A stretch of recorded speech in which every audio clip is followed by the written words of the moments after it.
While working on the documentary Green Billionaires, I interviewed a number of young farmers. Daniel Wanderi, a farmer, innovator, and CEO of HYDROPONICS, took me through a journey of success. Yes, he did quit a job to focus on this project. Trust me, it was worth it. Enjoy the insightful interview like I did. My name is Felix Wakuru. My name is Daniel Wanderi. I am the founder and CEO of HYDROPONICS, a social enterprise focused on developing solutions in climate smart urban farming and also spurring innovation in climate smart agriculture. My background is in terms of education. My bachelor's in communication. That's my degree.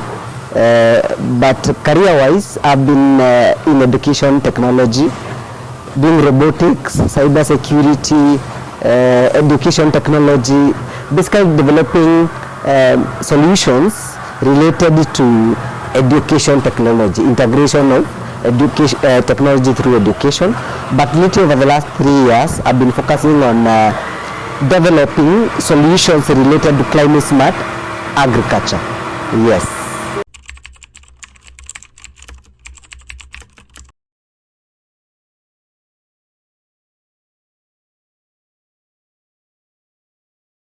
I think what drove me to be here, it is actually I saw a need.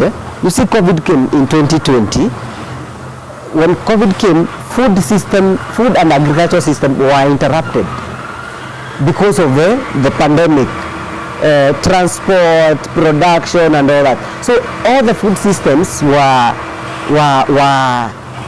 interrupted by the pandemic, including agricultural systems. And the people who are affected most are urban communities. Why? They are net importers of food, majority. So I got thinking, as I was sitting in my balcony somewhere along Thika Road, I got thinking, if something happened and there is a lockdown, you want to tell me the more than 10 million people living in Nairobi city or in major cities across Africa cannot access food? How can we come up with a solution, one, that gives urban communities an opportunity to also contribute in food production in a more sustainable manner, in a manner that fits the dynamic of urban communities. Urban life is different from rural life, and we have the solution that we come up with have to fit the urban communities. So the need to have a solution has always driven me to think and innovate. And when I see a gap in the or when I identify a problem that I have needs to solve, I sit down, try to innovate, come up with something. So COVID, that problem, that food crisis, that agriculture interruption drove me to think, I have a balcony, 1 meter wide, 2 meters. What could I do with it? And that's how I developed my first tower garden. And then the rest is, I've moved on for the last 3 years.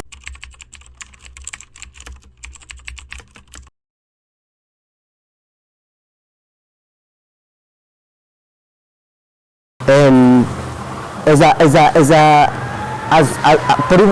a solution provider, we have come up with solutions that fits, one, that understand who are we dealing with, urban communities. What is the biggest challenge? Access to land, space, their mobility.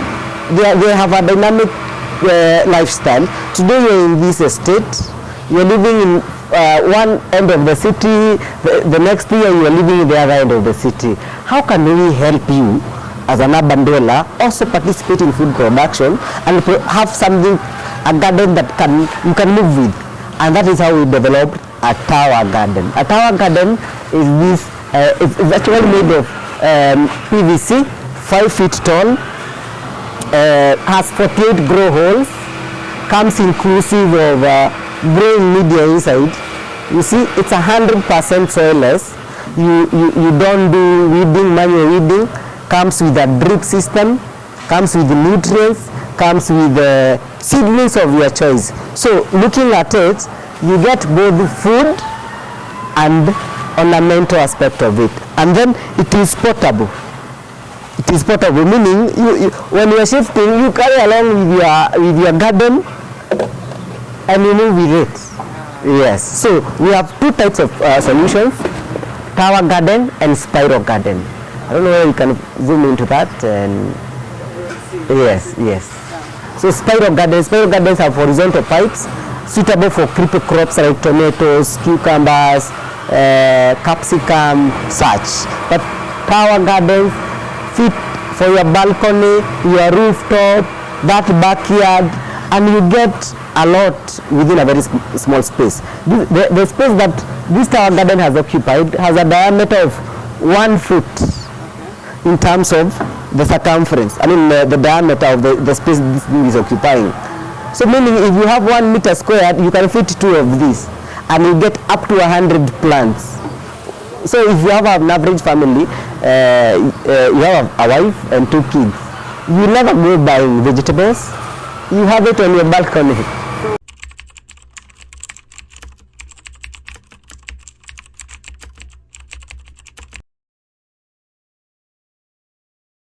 We are in 21st century. Development, the way things have grown, land right now should not, it used to be a big factor of production a couple of in the last centuries, but in the 21st century with technologies, as long as you have access to some space, land is not now a big challenge in terms of agriculture. You can develop vertical farms within and get hundreds of thousands times that we would get in conventional farming on the land.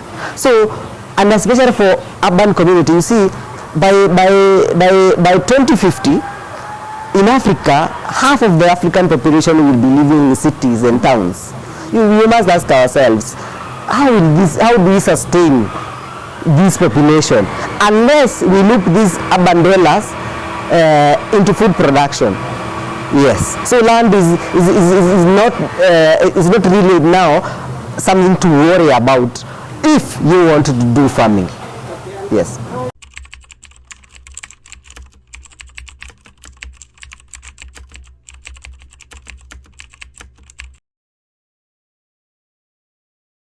Now you have mentioned a very important factor, which is one of our core audience or our target markets is to attract youth, young people to do agriculture. As you know, Africa, including Kenya, the average age of a Kenyan African farmer, including Kenya, is between 50 to 60 years. So one of the objectives is to attract young people to do agriculture in a more modern way that fits the dynamics of young people. You see, you are doing, you are a journalist, you are a lawyer, you are a doctor, you are an engineer, you are that guy in your office, but still you could do agriculture. You come with your suit from the courts and still handle your kitchen garden, because it doesn't take much of your time. Really, there's no weeding. You don't water manually. So it saves you a lot of time, and also it's very catchy, it's very attractive to young people. Another thing is it's not very capital intensive in terms if you want to start. Like this tower garden, each one of it with 48 grow holes, the growing media inside, nutrients, seedlings of your choice, and the installation in your place is 4,500 Kenya shillings. So meaning, if you have 10 of them, that's 480 plants. You only need 45,000 shillings. That's a complete project. And do you know how much you need in terms of space? You only need less than 10 meters squared. Max is 10 meters squared. It will be enough space, assuming this will take 1 meter squared. You only need 10 meters squared, 480 plants. Zero cost on weeding, up to 80% less water, zero cost on land preparation in the preceding season. So you save a lot.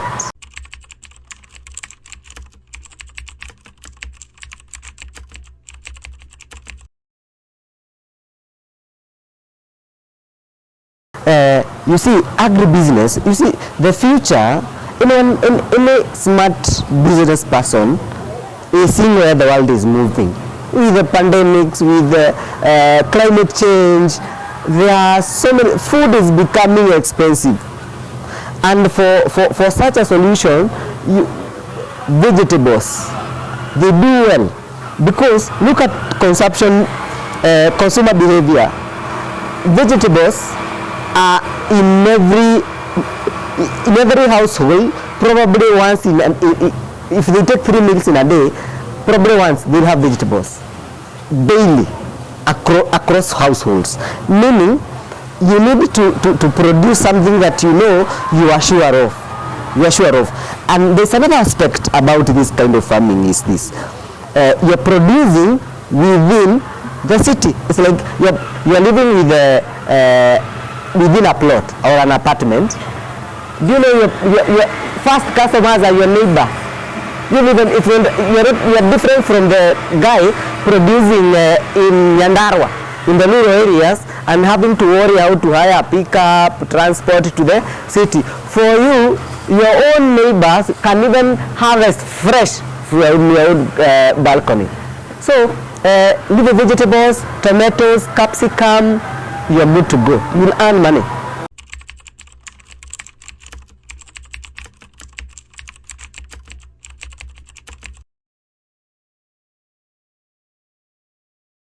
You see, I'm smiling because I'm laughing because I remember.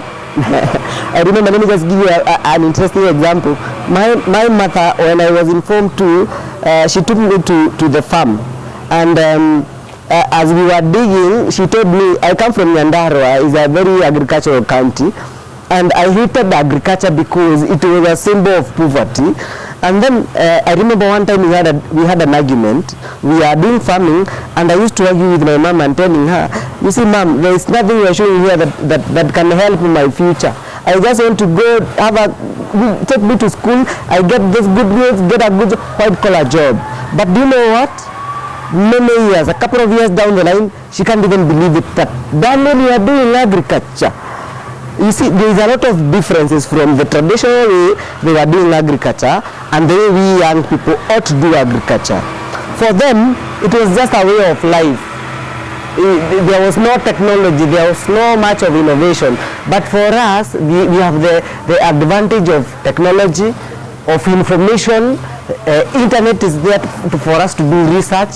So those are two different worlds. I can tell you for sure. Were it not for innovation, I wouldn't be in agriculture. I actually hated agriculture, and it is very interesting because I have never done any course in terms of school-wise related to agriculture. For me, I thought the quickest way to failure is agriculture. However, I can tell you, I was working as the head of business strategy for Africa for an American company dealing with robotics. And I had to quit to do agriculture because I found the future is, the world is moving into agriculture, because whether technology moves or everything else can stop, but human beings will not stop eating. So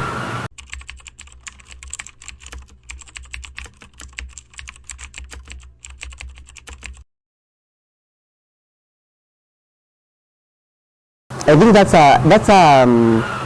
an attitude issue, and I believe our society has not been very fair, especially to agriculture and farmers. Why?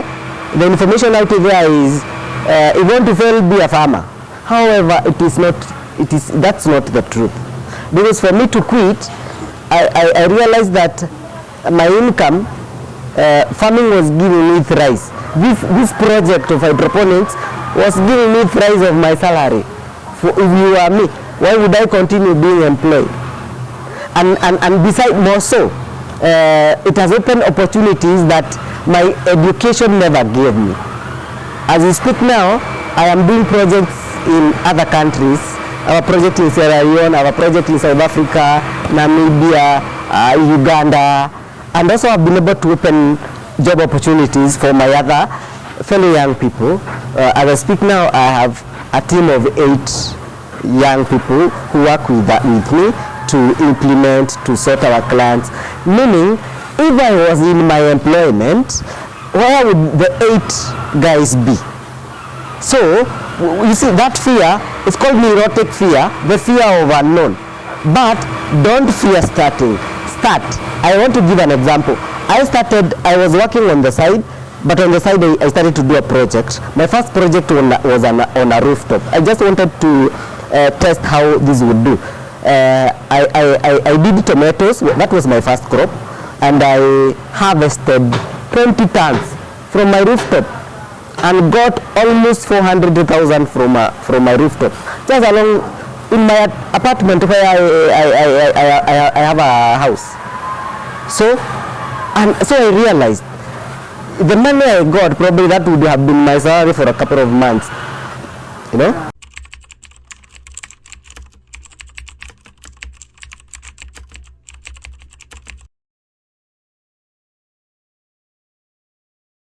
Actually it doesn't start from there. It doesn't start from knowledge. It starts from the interest. You see that interest? Once you have the interest to start a project, you now move to the next thing. Have the interest and develop the passion. Have the passion to do that thing. From that passion, the passion itself will drive you to look for information, to look for that knowledge. Because if you wait for yourself to have the knowledge, it might not come your way. For example, hydroponics in Kenya. Where would I have gone to learn how to make this? If I was waiting for knowledge, I probably would not have gone to any college to learn this. It began with the interest, and then passion, and then now seeking more knowledge, doing research. How can this work? How is this working in other countries? Like, I was motivated more by what Singapore is doing. If you go to Singapore, Malaysia, if you go to a mall, they have a farm on top, and the hotels, the malls, inside there, we get their produce from their rooftop. You get an apartment, we have a farm on their rooftop. That's what the Asian tigers are doing. So it doesn't begin with knowledge, it begins with an interest. Yes. I connect that.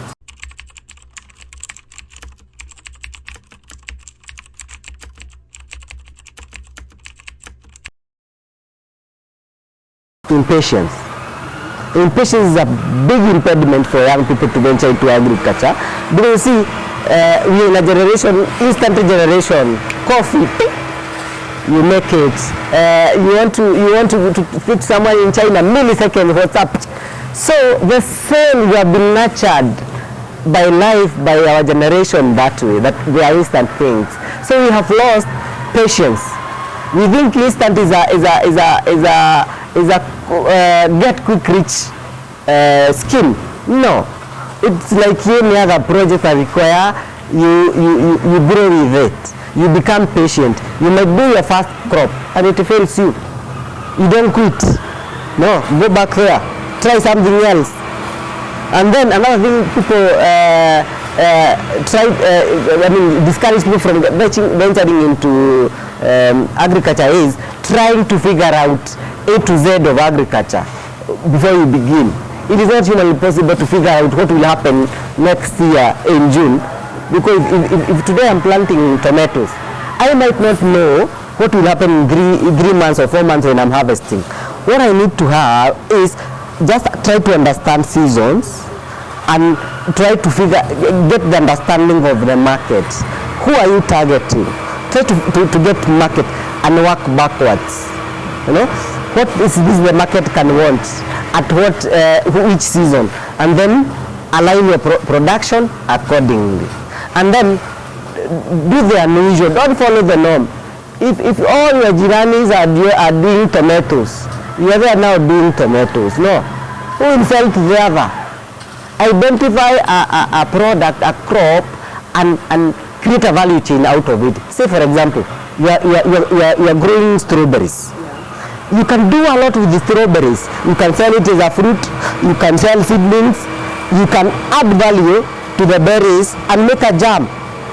You see, you don't have to have, you have to create something. You can even blend it with some other things, make a product, a herbal product, a medicinal product. You see, it's a matter of young people being open-minded and seeing this from a different perspective, more different from our opinion. We had the luxury of thousands of acres. We don't. Yes.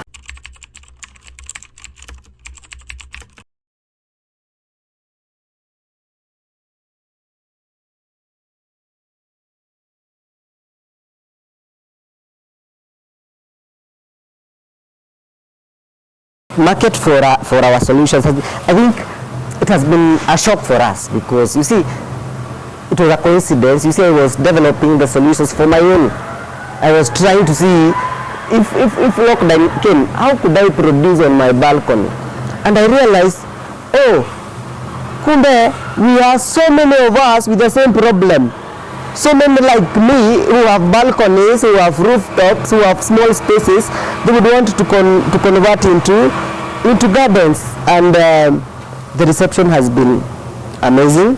We have been featured by a lot of media houses, far and wide. We were featured recently in Japan 3 weeks ago for these solutions.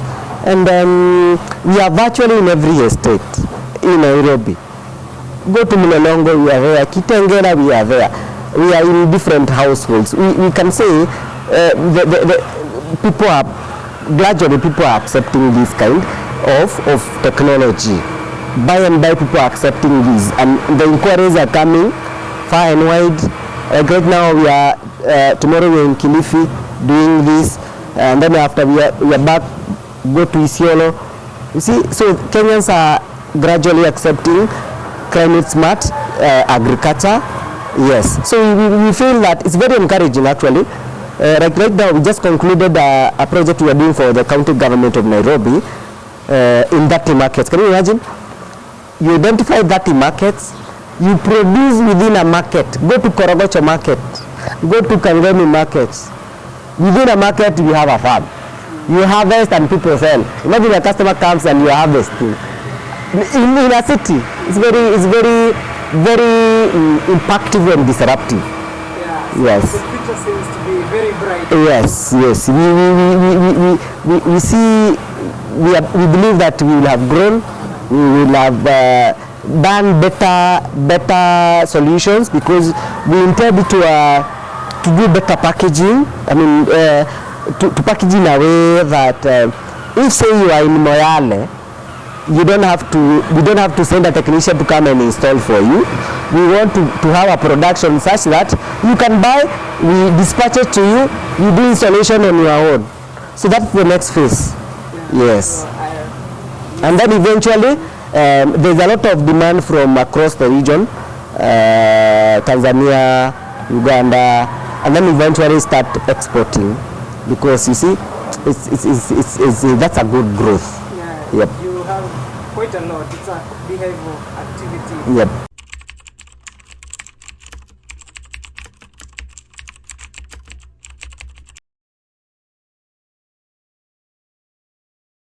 Wow, it's very interesting because I am the immediate former National Youth Ambassador for Environmental Conservation under the Ministry of Youth Affairs. So my biggest work is to mentor young people, and we are doing an initiative called the Kenyan Mimi Initiative across the 47 counties. And normally, beside now hydroponics, I mentor young people on agribusiness, strategic business development, how to build enterprises. I mentor young people, groups, youth groups, on how to start to start enterprises, how to establish enterprises, regardless of whether it's in agriculture, in technology, in whatever field is part of something I do. And also I help them to commercialize their ideas. You might have an idea as an innovator. I'm a UN recognized innovator. So I help other young innovator. How do you move your innovation from yourself, cost it, price it? How do you now throw it as a product you can sell and give it revenue? You see, many innovators are stuck in, I have a product. Now how do I move it to the market? You don't have a capital, you don't have a structure, you don't have an organization. That's where we come in. So you are an innovator, you have a system you have created, you have something, a product, a service. Now we nurture you. How do you establish that business? How do you make it a company? How do you structure your business? How do you launch your business into the market? How do you seek partners to fund you? It's also part of my part of what I do. Wow, yes. Quite impactful. Yes. I appreciate that. Thank you.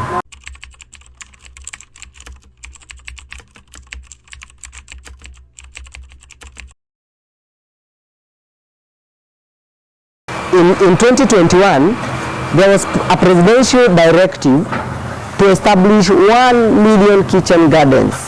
It was launched in HYDROPONICS. That's a policy directive. The biggest question is this: policies are there, but practicability of these policies. Now, that was a directive to help people fight diseases and all that, boost nutrition, which is related to health, public health. Now, the government says we need to establish 1 million kitchen gardens.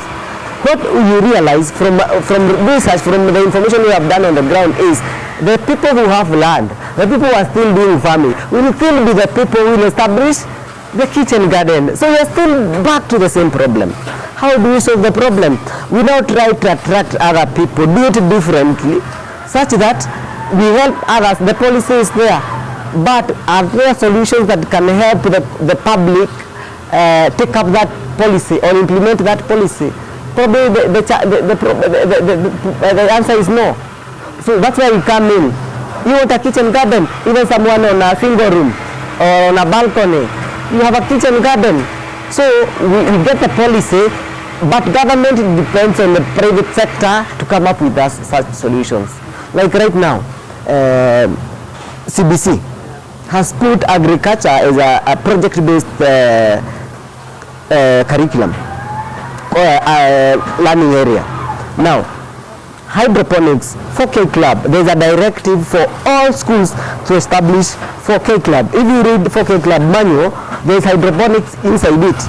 Ask yourself, how many hydroponics providers do you have in Kenya that would help schools in Migori, in West Pokot? Policy is there, there's a directive, there are manuals, but where are the experts? Where are the providers? So it's upon us as innovators to help the government will get the policy there, to help the government implement the policy. Because without the product and the services, the policy remain paperwork, just there. The problem with implementation. Exactly. The experts. Yes. Make this solution. Yes.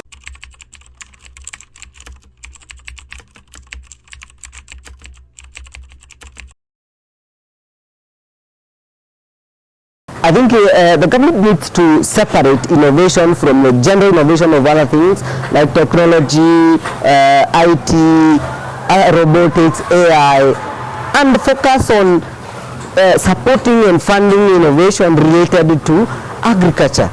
That would be a milestone, because you can have a database in Kenya of all innovators in agriculture, a pool of database of all innovators in agriculture. You are talking about black soldier flies. The best innovation in black soldier flies, just get into the government database. In that way, everyone, if a development partner comes looking for someone to provide certain technology, you don't have to struggle.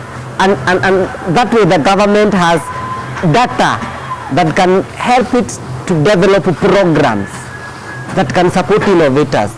The challenge is, I've been here, zero support from no one. We depend on sales.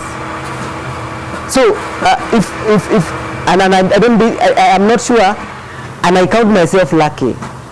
I count myself lucky because no funding, no support, nothing. You are on your own. But with the support of government, we have KIRD that can help us, or an innovator like me, develop a machine that can do mass production of these towers. But look, for me to buy such a machine, I need to make millions of shillings to get it from China or wherever. But with government, I just need to take my idea there, they make a machine for me, they come and support me with the machine, and I get more young people, I create more employment.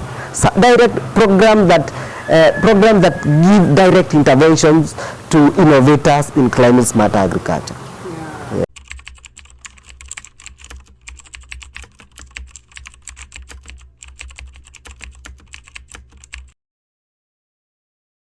Let me tell you something, Felix. I graduated from University of Nairobi in 2012. And how many years of this? These are 12 years. 12 years, eh? Now, in 12 years, no one, I repeat, not a single employer has ever asked me for a copy of my certificate. Not one. I've always been hired out of what I am doing, what solutions I am providing. You see what education has done is once you have a degree, your mind is tied to that degree. Oh, I did BCom. So you narrow your mind to be related to commerce. I did finance. Finance, you have to do finance. I did insurance. I did communication. The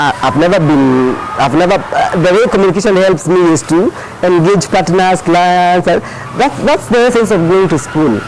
A graduate, from where I sit, a graduate ought to create employment. That's how I see it. I don't think a graduate ought to be seeking jobs, the same case with someone with a diploma and a certificate. There must be a difference. And you know why? The challenge we have is we have limited ourselves in what did we do? We are rigid on the courses we did. Can you keep that aside? This is a statement I like using. Hustle like a school dropout. Hustle like a school dropout. Because you see, you'll be blinded by actuarial science, but you're still jobless. I'll go and do agriculture and pay you. That doesn't make any difference. This is what I'm telling young people. Find that idea you think you have. Believe in it. Build it. Let people call you what they have. There's a process of growth. The first thing they do is denial. They reject you. They think you're mad. If I take you back to my family, they all thought I'm mad because I got job offers. And I will say, no, I am focusing on this because I see future. Right now, I normally ask, if I took those job offers, where would be my fellow 8 members, the team I'm working would be? You see? So challenge yourself. Be open-minded. One of the competencies you need to have in life is learning to learn. And learn. And learn and learn. Assuming you did not go to school, you would see me picking plastic containers in garbage to start my project. You would think I've never gone to school. You would think I'm just a street girl or a juvenile somewhere. But I had an idea, I had a vision, you know, and I wanted to keep my education first aside and hustle like a school dropout. You know, and it pays off eventually.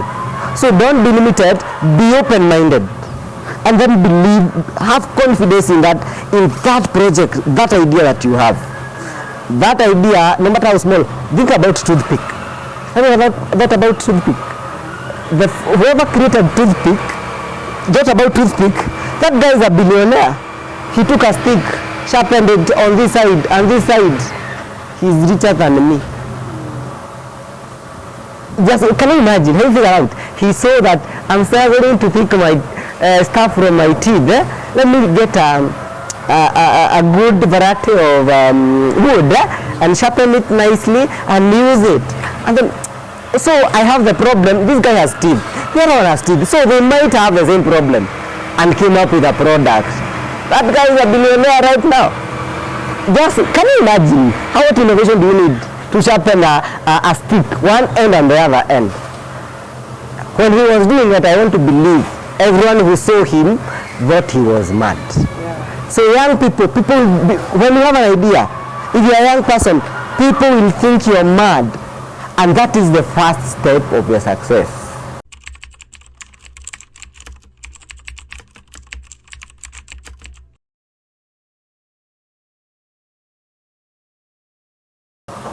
That's a very, 7 years is a very, very long time. Maybe Jesus will have come back, but let's talk about, we have a strategic plan for the next 3 years, and one is on product development. We want to have a product that can, we increase production such that, you see, with increased production, we're able to bring the price down. So we want to sell this so that as many people as possible can access it. So we lower the cost by increasing production in the next 3 years. Another thing is we intend to introduce aquaponics. You can integrate this with fish on the side. So we want to integrate with aquaponics also. We are also integrating with vermiculture, black soldier flies as a complete ecosystem.